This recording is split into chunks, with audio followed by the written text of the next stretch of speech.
আসসালামু আলাইকুম viewers, welcome to mother cooking channel. আজকে আমি আপনাদেরকে তৈরি করে দেখাবো আমলকির আচার। আর এই আমলকি আমাদের শরীর ও স্বাস্থ্যের জন্য বেশ উপকারী।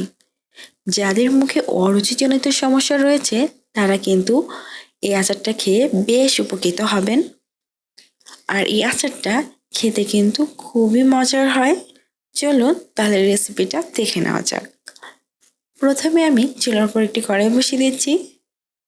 তারপর চুলাটি অন করে চুলার আঁচ মিডিয়ামে রাখছি। দিয়ে দিচ্ছি সরিষার তেল 3 টেবিল চামচ। দিয়ে দিচ্ছি সাদা এলাচ 2টি। আর এই এলাচগুলোকে আমি একটু ফাটিয়ে দিয়েছি যাতে এর ভিতর থেকে এর স্মেলটা খুবই ভালোভাবে বের হতে পারে। দিয়ে দিচ্ছি দারচিনি 2টি টুকরা এইরকম মিডিয়াম সাইজের। দিয়ে দিচ্ছি তেজপাতা 2টি। এখন আমি চুলার লো আছে এই সরিষার তেলের মধ্যে এই মশলাগুলোকে ফ্রাই করে নেব। আমি বেশ কিছুক্ষণ সময় এই মশলাগুলোকে ফ্রাই করে নিয়েছি। আর এই সময় কিন্তু এই মশলাগুলো থেকে খুবই সুন্দর একটা স্মেল বের হচ্ছে। এই সময় আমি দিয়ে দিব চিনি হাফ কাপ, দিয়ে দিচ্ছি পানি হাফ কাপ। এখন আমি এই পানিটাকে খুবই ভালোভাবে গরম করে নিব। আর এর মধ্যে যে চিনিটা রয়েছে তা কিন্তু গলে যাওয়া পর্যন্ত অপেক্ষা করব। আমি বেশ কিছুক্ষণ সময় এগুলোকে খুবই ভালোভাবে জাল দিয়ে নিয়েছি। আর এই সময় কিন্তু চিনিটা খুবই ভালোভাবে গলে গিয়েছে এবং পানিটাতে খুব সুন্দর এইরকম বলক চলে এসেছে। এ সময় কিন্তু শিরাটা একদম রেডি হয়ে গেছে। এখন আমি এর মধ্যে দিয়ে দিব আমলকি 500 গ্রাম। আমি এখানে 500 গ্রাম আমলকি এইরকম পাতলা পাতলা ছোট ছোট করে কেটে নিয়েছি। তারপর এর যে ভিতরে বিচিটা ছিল সেটা আমি ফেলে দিয়েছি। আপনারা চাইলে এর বিচি সহ রাখতে পারেন। এখন আমি এর মধ্যে দিয়ে দিচ্ছি লবণ পরিমাণ মতো, দিয়ে দিচ্ছি আদা কুচি 2 টেবিল চামচ। আচারের মধ্যে আদা ব্যবহার করলে আচারটা কিন্তু খেতে ভীষণ টেস্টি হয়। অবশ্যই আপনারা আচারের মধ্যে আদা ব্যবহার করার চেষ্টা করবেন।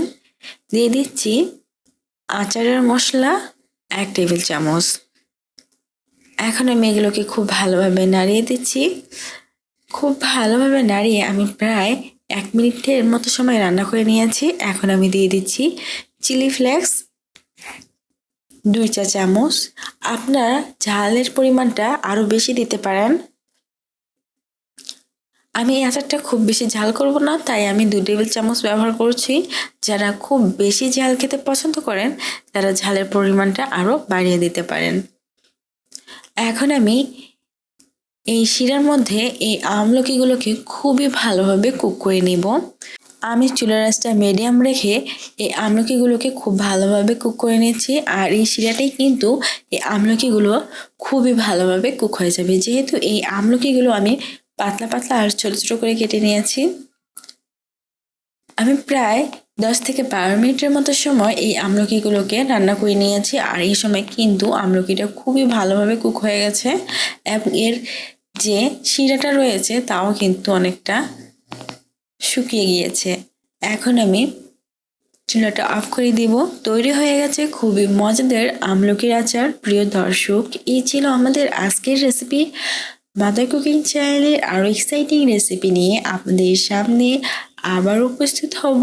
ভিউয়ার্স, আপনাদের সকলকে অনেক অনেক ধন্যবাদ জানাচ্ছি পুরোটা সময় আমাদের সাথে থাকার জন্য। আমি উইশ করব আপনারা সবাই ভালো থাকবেন, সুস্থ থাকবেন এবং মাদার কুকিং চ্যানেলের সাথে থাকবেন। এই চ্যানেলে নতুন হয়ে থাকলে চ্যানেলটি সাবস্ক্রাইব করুন এবং ভালো লাগলে লাইক কমেন্ট ও শেয়ার করুন। ধন্যবাদ।